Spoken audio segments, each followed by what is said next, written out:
On parle d'environ 70 à 90 des cancers qu'on croit qui sont causés par nos habitudes nos habitudes de vie. Quand on parle d'habitudes de vie, évidemment, on parle de ce qu'on mange, de ce qu'on boit, de ce à quoi on est exposé, du fait ou non de fumer et d'aller dans les salons de bronzage et tout ça. Donc, il y a certains exemples qui sont assez parlants. Il y a à peu près plus personne maintenant qui réfute le fait que le fait de fumer peut causer le cancer du poumon, que le fait justement d'aller dans des salons de bronzage peut causer le cancer de la peau. Mais moi, ce qui me préoccupe particulièrement au niveau de mes recherches, c'est les produits qui sont dans notre environnement, qui sont relâchés par les industries. Donc, on sait que certains de ces produits-là sont cancérigènes. On sait que certains sont potentiellement cancérigènes et il y en a qu'on ne sait absolument rien. Donc, tous ces facteurs-là, est-ce que ça peut causer le cancer? Est-ce qu'on fait juste augmenter les cancers qui sont déjà présents? Est-ce que ça accélère leur développement? Donc, c'est toutes ces questions-là qui me préoccupent. Puis, une chose qui est encore plus préoccupante, c'est que quand on regarde au niveau des législations, évidemment, les gouvernements ont mis des limites, des seuils auxquels on pense que ces produits-là sont sécuritaires. Mais est-ce que ce sont les bons seuils? Est-ce que les personnes qui sont plus vulnérables, donc on parle des personnes âgées, qu'on parle des femmes enceintes, qu'on parle des gens qui ont un système immunitaire un peu plus abîmé, est-ce que ces gens-là sont efficacement protégés? Et est-ce qu'on devrait adopter certaines mesures comme il existe un peu en Europe, c'est-à-dire qu'au lieu de réagir une fois qu'on découvre que ces produits sont cancérigènes, d'adopter une politique du moindre risque, c'est-à-dire que dès qu'on pense qu'il pourrait être cancérigène, de tout de suite faire des législations. Donc, c'est un peu ça qui me préoccupe. Est-ce que ces polluants-là pourraient nous causer le cancer? Est-ce que la recherche sur le cancer progresse?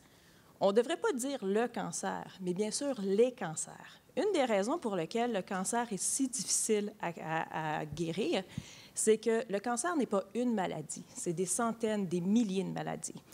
On peut facilement concevoir qu'un cancer du sein est différent qu'un cancer de la peau, qu'un cancer du foie. Ça, la plupart des gens peuvent voir que comme c'est différents organes, évidemment, les cancers sont différents. Mais même au sein d'un même organe, moi, mes intérêts de recherche, c'est particulièrement le cancer du sein. Au niveau du cancer du sein, selon les différents types de classification, on parle de 5 à 6 différents cancers.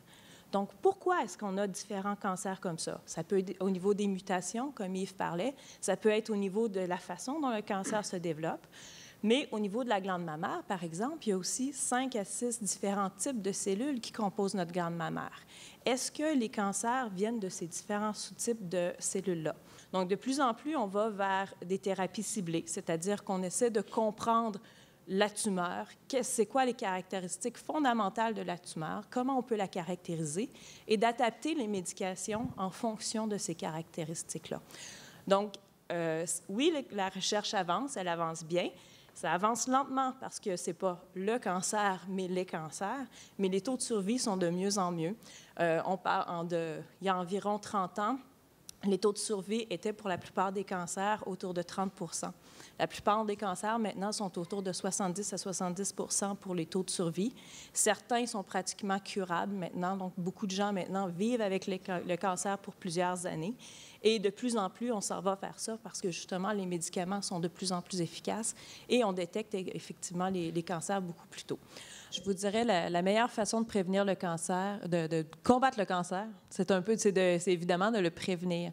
Donc, non seulement, bon, évidemment, les habitudes de vie, comme on en a parlé toute la soirée, mais renseignez-vous. Renseignez-vous sur ce à quoi vous êtes exposé. Qu'est-ce qui cause le cancer? Puis quand je dis renseignez-vous, Google n'est pas nécessairement une bonne source de renseignements.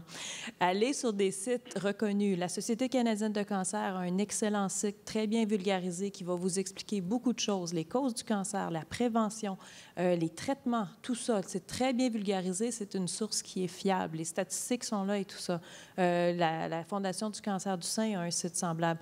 Je ne sais pas pour l'Alzheimer, mais j'imagine que la Société d'Alzheimer puis la Société des maladies cardiovasculaires ont des sites comme ça. Prenez le temps de vous renseigner sur ce qui cause ces maladies-là, comment les prévenir, en étant plus au courant de quels sont les facteurs de risque, quelles sont les causes. dans votre vie à vous, vous allez pouvoir mieux comprendre comment prévenir ces maladies-là, puis comment justement vivre en santé plus longtemps.